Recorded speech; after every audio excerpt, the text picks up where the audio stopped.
जो इतना रईस था वो गरीबुल गुरबा कैसे हुआ? मेरा मौला तुम्हें मशहद लेके जाए, अली के रोजे पे जाओ तो जलालत, हुसैन के रोजे पे जाओ तो करम, अब्बास की जर्री पे जाओ तो रोब, रजा के रोजे पे जाओ तो अमीरी। जो पहली बार मशहद जाता है ना, जो है इमाम रजा का हरम देखता है, सीना भाईजान यूं चौड़ा हो जाता है, शिया को फख्र होता है, इस इमाम का नौकर हो। सोने के दरवाजे, चांदी की सीढ़ियां, बेहतरीन हरम, ता हद निगाह, अमीरी ही अमीरी, खुशबू के झोंके, बेहतरीन ईरानी कलीन, खादमों की लंबी लाइनें। जाहिर चलता चलता जब इमाम की जर्री पे जाता है, जर्री को देखता है, फिर चेहरा खुश होता है। सोने की जर्री राज कर रहा है ज़हरा का बेटा, लेकिन जिगर उस तब फटता है जब बंदा ज़ियारत की किताब उठाता है तो पहला जुमला लिखा अस्सलामु अलैका या गरीबुल गुरबा। गरीबुल गुरबा पढ़ के जाहिर जर्री पे सर मार के कहता अमीरी तेरी इतनी ज्यादा है तो गरीबुल गुरबा कैसे है? अगर सुनने वाला कान हो तो रजा की जर्री से आवाज आती है, जिसकी बहन परदेश में रुल के मर जाए, जिसका लाशा वतन में ना आए, जिसे प्रदेश में मुसाफिर समझ के दफना दिया जाए, वो गरीब होता है। ये जो आज हम में अज़ादारी की तहजीब है, ये हमें इमाम रजा ने सिखाई। इतना इमाम को हुसैन की अज़ादारी से प्यार था। किताबें कहती हैं जब इमाम मजलिस सुनने के लिए आते तो जहां बैठ के अब सुन रहे हैं ना, इस जगह का तकद्दुस बताऊं, इमाम बैठने से पहले भी उस जगह को चूमते, उठने से पहले फिर चूमते। एक दिन एक सहाबी ने कहा मौला आप अपने दादा की मजलिस की जगह को चूमते क्यों हैं? इमाम रजा ने कहा अगर मैं दुनिया को इसका तकद्दुस बताऊं लोग अपने घरों में जाना छोड़ दें, लोग नहीं ही हुसैन की सफ़े अज़ा पे। मौला ने फरमाया ये वो जगह है जहां आके मलाइका अपने पर मस करते। मौला फरमाते अगर हमारे अज़ादार को मजलिस शबीर में बैठने का अजर बता दिया जाए, मौला फरमाते हैं कि अल्लाह जब अर्श में मलाइका से कहता फर्श पे देखो जहां हुसैन की मजलिस हो रही होती, तो मलाइका कहते हैं हमसे सारी जिंदगी की इबादत ले ले, हमें थोड़ी देर के लिए इस महफिल में जाने दे। इसलिए कायनात का कोई अमल ऐसा नहीं जिसमें 14 ने कहा हो कि हम तुम्हारे साथ हैं। किसी किताब में मुझे बताओ कि उन्होंने कहा मुसल्ला बिछाओ हम तुम्हारे साथ नमाज पढ़ेंगे, अफ्तारी के लिए दस्तरखान सजाओ हम तुम्हारे साथ अफ्तार करेंगे, हज के लिए एहराम बांधो हम तुम्हारे साथ हज करेंगे। एक ही वादा किया तुम हुसैन की सफ बिछाओ, कोई आए ना आए हम जरूर आएंगे। मर्दों में सजाद बैठ जाता है, औरतों में ज़ैनब बैठ जाती है। मेरे मौला अली इब्न मूसा रज़ा मौला अपने घर में रोजाना मजलिस करवाते थे। शबीर के जाकर का एहतराम मेरे मौला रज़ा ने सुना, इतना एहतराम करते थे अपने दादे के जाकर का। अक्सर देबल को बुलाते थे मरसिया सुनने के लिए। देबल एक दिन इमाम को मरसिया सुनाने के लिए, देबल अभी दरवाजे पे था, इमाम चल पड़े, देबल वहीं का वहीं रुक गया। इमाम ने कहा रुका क्यों है? उसने कहा आप चल रहे थे मैं आपके एहतराम में रुक गया। इमाम उसकी तरफ दौड़ के गए, इमाम ने उसके गले में बाहें डाल के जो जुमला पढ़ा वो जुमला सुनाओ। इमाम ने गले में बाहें डाल के ऐ मेरी दादी का मददगार, ऐ मेरी मां फातिमा तो ज़हरा के मददगार। इमाम ने शबीर के जाकर के गले में बाहें डाली, इमाम हाथ पकड़ के लेके आए, देबल सर झुका के आया। इमाम ने कहा देबल को नया मरसिया भी लिखा है? हाँ मेरे बात से लिखा है। इमाम ने कहा सुना मुझे, आज मैं अपने दादे को रोना चाहता हूँ। देबल खड़ा होकर पढ़ने लगा। इमाम ने कहा रुक, मिंबर पे बैठ। देबल कहता मौला फिर आप कहाँ बैठेंगे? फरमाया जमीन पे। देबल तड़प के कहता मेरी जरूरत है, ज़हरा का बेटा जमीन पे बैठे मैं मिंबर पे बैठ जाऊं? फरमाया मैं हुक्मन कहता हूं तू जाकर शबीर बन के मिंबर पे बैठ, मैं आज़ादार शबीर बन के खाक पे बैठ। आज मुझे शबीर का आज़ादार बनने दे, आज मुझे हुसैन का आज़ादार बनने दे। देबल मिंबर पे हुक्म इमाम के तहत बैठ गया। देबल ने एक मरसिया पढ़ा। ये मरसिया अरबों में आज भी बड़ा मशहूर है। अरब आज भी इस मरसिये को सबसे ज्यादा पढ़ते हैं। ये वही मरसिया है जिसे हमारे अहले बैत शहीद मोहसिन नकवी ने इसी मरसिये का उर्दू में तर्जमा किया था और वो बड़ा मकबूल हुआ था। ज़हरा तेरी कलियों का सहरा में बिखर जाना, ये तखय्युल देबल है, ये देबल ने लिखा था। सज्जाद ये कहते थे मासूम सकीना से अब अब्बास के लाशे से चुपचाप गुजर जा। देबल मिंबर पे बैठा, देबल ने मिंबर पे बैठ के मरसिया शुरू किया।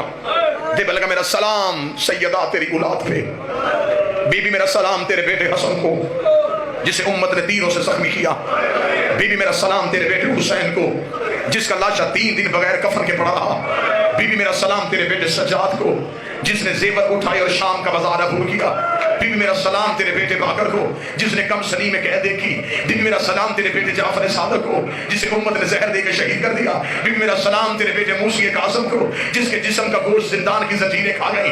देबल ने ही आखिरी शेर पढ़ा और आखिरी शेर पढ़ने के बाद देबल मिंबर से नीचे उतर आया।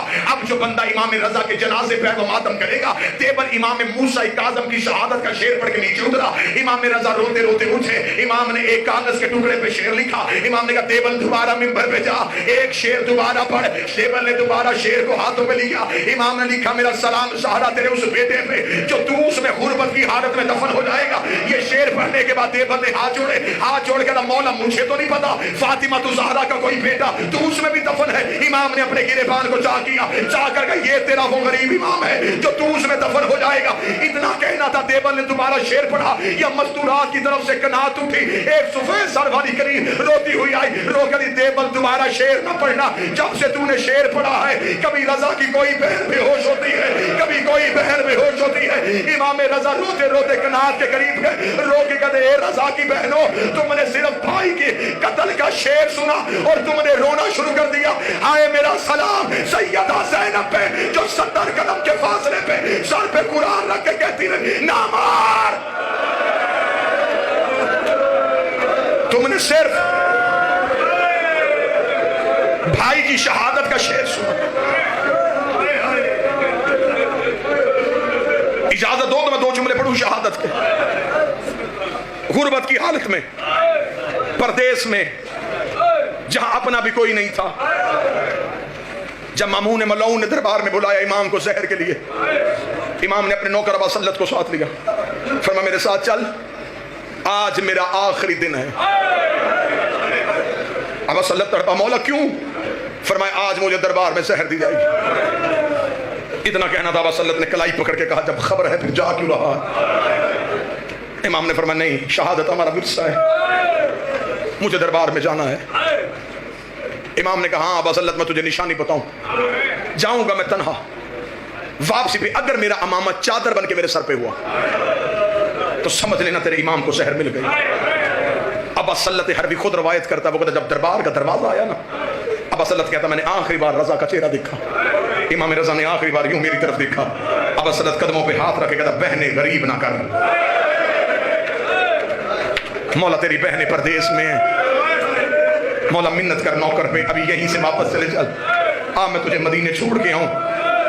इतना कहना था, इमाम ने फरमाया अबा सल्लत में तेरी जन्नत का सामान, तूने अपने वक्त के इमाम का ख्याल रखा। अबा सल्लत कहता इमाम दरबार में चले गए, मैं दरबार के दरवाजे पे बैठ के रोता रहा, रो रो के कहता आए फातिमा ज़हरा मदद कर, तेरा बेटा गरीब हो के तन्हा दरबार में गया है। अबा सल्लत कहता मैं बीवी से तवस्सुल कर रहा था, या थोड़ी देर बाद मैंने इमाम रजा को दरबार से निकलते हुए देखा। अबा सल्लत कहता मैंने चेहरे पे मातम करना शुरू कर दिया, क्योंकि इमाम का अमामा खोल के चादर बन के इमाम के सर पे था। अबा सल्लत कहता काश वो दिन देखने से पहले मैं मर जाता, मैंने जमाने में बहुत बहुत लोगों को जहर के बाद जीते हुए देखा है। उसे कहा मैंने देखा है अभी जहर मिली। थोड़ी देर के बाद दरबार से बाहर निकला, जहां से रजा पांव उठा रहा था जमीन से खून आ रहा था, जहर इतनी शदीद थी ज़हरा के बेटे के पांव के तलवे फट गए। आज रोको, मैंने आज रोको। अबा सल्लत कहता मैं रोता हुआ सामने आया, मैंने कहा रुक मेरा बादशाह, इन मलौनों ने इतनी शदीद जहर दी, मौला आपके पांव के तलवों से खून आ रहा। अबा सल्लत कहता है मैंने अगला मंजर देखा, मेरा सर दीवार पे आया, अब अल्लाह जाने यहां कौन मातम करेगा। अबा सल्लत कहता मैंने इमाम के पांव रोके थे या इमाम ने आंखों से पर्दा हटाया। इमाम कहता मैंने देखा इमाम की आंखों से लहू जारी था, रो के कहते तू पांव को रो रहा है, ओ मेरा जिगर फट गया। अबा सल्लत कहता मैंने हाथ थामा, हाथ थाम के मैं लेके गया इमाम को घर। अबा सल्लत कहता मैंने जल्दी जल्दी बिस्तर बनाया, इमाम ने कहा बिस्तर बाद में बना, जल्दी कर हर समा को बुला के ला। अबा सल्लत कहता मैं हर समा मौला का नौकर, मौला का खास सहाबी, जैसे अली को अबू ज़र कंबर से प्यार था ऐसे रजा को अबा सल्लत और हर समा से प्यार। ابا سلط کہتا میں روتا ہوا ہرسما کے گھر کی طرف دوڑا. ابا سلط کہتا جو ہی میں بازار میں گیا تیز آندھی آ گئی, اتنی تیز بارش ہوئی. اور یہ اثر ہے جب امام کو زہر ملتی ہے تو ہمیشہ ایک ایسا طوفان آتا ہے جس سے لوگ ڈر جاتے ہیں, اس لیے کہ کائنات میں تبدیلی آتی ہے جب حجت دنیا چھوڑ رہی ہوتی ہے. ابا سلط کہتا ہے میں نے زندگی میں اتنا خوفناک طوفان نہیں دیکھا تھا, ایسے لگ رہا تھا جیسے خراسان میں لہو کی بارش ہونے لگی ہے. اتنی تیز آندھی تھی, دروازوں کے ساتھ دروازے لگ رہے تھے, لوگ ڈر کے اپنے اپنے گھروں میں بیٹھ گئے. ابا سلط کہتا میں روتا روتا ہرسما کے دروازے پہ گیا, میں نے دروازے پہ دستک دی. ہرسما مصلی پہ بیٹھا تھا. میں نے کہا ہرسما کیا کر رہا ہے؟ اس نے کہا نماز آیات پڑھ رہا ہوں, اتنی تیز اور اتنی خوفناک آندھی آ گئی ہے, اللہ جانے کسی مظلوم کا گھر تو نہیں اجڑ گیا. اتنا کہنا تھا. ابا سلط کہتا میں نے ہرسما کے گلے میں باہیں ڈالی, روکے کا کوئی مظلوم نہیں, ہمارا امام غریب ہو گیا ہے, ہمارے مولا کو زہر مل گئی ہے. ابا سلط کہتا بازار میں ادھر سے میں رو رہا تھا, ادھر سے ہرسما رو رہا تھا. ابا سلط کہتا میں کبھی ہرسما کو پکڑتا تھا, کبھی ہرسما مجھے پکڑتا تھا, ہم ایک دوسرے کو سہارا دیتے دیتے جب امام رضا کے گھر گئے. ابا سلط کہتا میں نے دروازہ کھولا, میں نے امام کو بستر پہ نہ پایا. میں نے ہرسما سے کہا میں تو ابھی مولا کو بستر پہ چھوڑ کے گیا تھا. وہ کہتے جلدی جلدی ہم نے چراغ روشن کیا, ہم نے دیکھا رضا زمین پہ ایسے تڑپ رہا ہے جیسے مچھلی بغیر پانی کے تڑپتی ہے. ابا سلط کہتا میں نے قدموں پہ ہاتھ رکھا, ہاتھ رکھ کے کہا مولا زہر کا اثر زیادہ تو نہیں؟ امام روک کر کے مجھے بتا تجھے آنے میں دیر کیوں ہوئی ہے؟ روک کر کے مولا باہر طوفان بڑا تیز ہے, باہر بارش بڑی تیز ہے. رضا رو کے کہتا تم مرد ہو کے گھبرا گئے, وہ عورت ہو کے اکیلی قوم کی پہاڑیوں پہ رو رو کے کہہ رہی ہے رضا میری اونٹنی مر گئی, میری کنیز مر گئے.